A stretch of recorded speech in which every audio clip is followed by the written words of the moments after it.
Today's Take 5 with the Saints March the 4th is the Reverend Paul Cuffee, not to be confused with another Paul Cuffee who is amazing, almost the exact same lifespan from the 1750s to the 1810s as this one. The other Paul Cuffee was an African American abolitionist. This Paul Cuffee was a Native American of the Shinnecock tribe of Long Island who converted to Christianity in his early 20s and became a Presbyterian minister who not only established a Christian presence among his own people, but helped to create places of safety and refuge for his dwindling tribe in the midst of rapidly expanding white settlement on Long Island. He was notable especially for a festival that still bears his name today, a place of prayer that happens in June in which Native Americans actually host a Christian worship service but also come to celebrate their native customs and rituals. Paul Cuffee, in fact, I don't even have a picture of him because all the pictures I could find of Paul Cuffee were of the other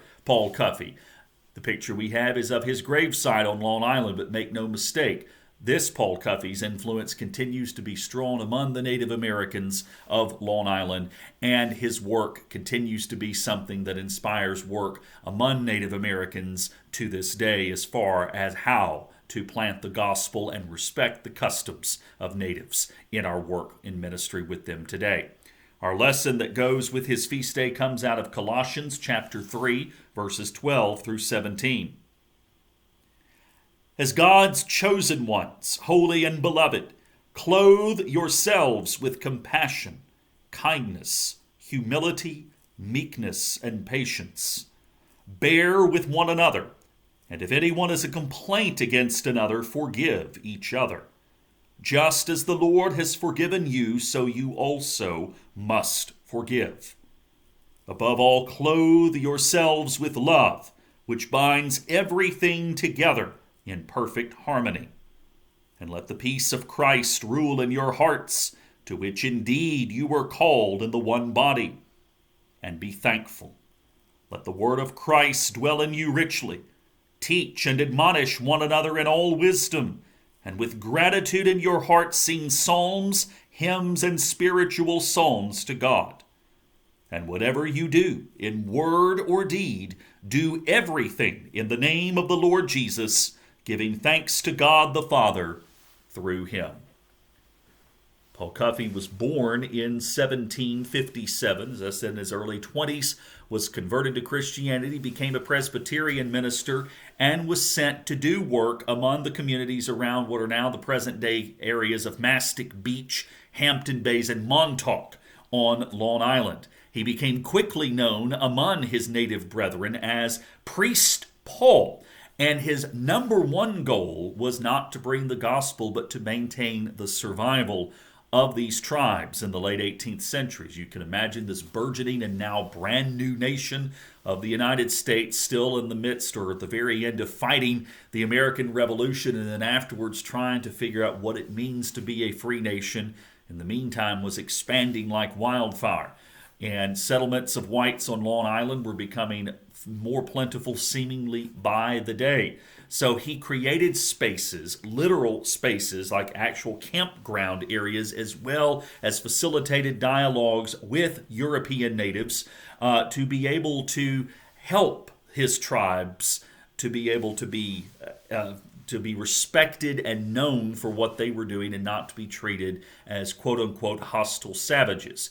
But he did have the desire to bring the Christian message to his people, not to supplant their traditional native beliefs necessarily, but also to help bring them within the scope of understanding, as you heard Paul's words from Colossians just a moment ago, being able to treat one another and all people with the love and compassion of Christ. As I mentioned, he established prayer meeting grounds, which were areas both for natives to come worship, but also to carry out their own sacred traditions.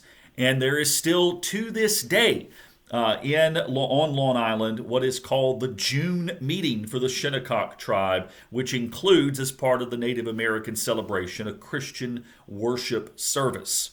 He continued to be an advocate all of his life for Native Americans, and in 1799 he was commissioned by the New York Missionary Society actually to have giving money and status from the Presbyterian Church to be able to establish a formal church and ministry among the Shinnecock people, something he had been doing for almost 15 years at that point.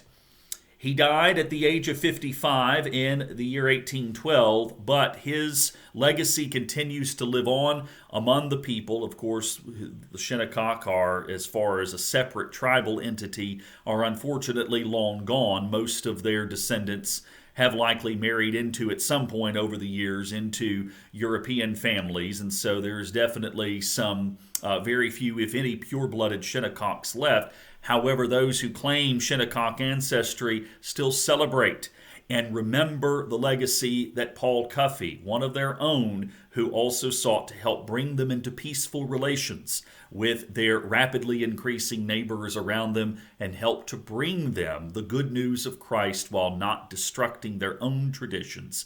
They remember him and faithfully hold him up, as we do, as an example of ministry with Native Americans to this day. Thank you for joining me. Look forward to seeing you tomorrow for our next saint of the day. Take care.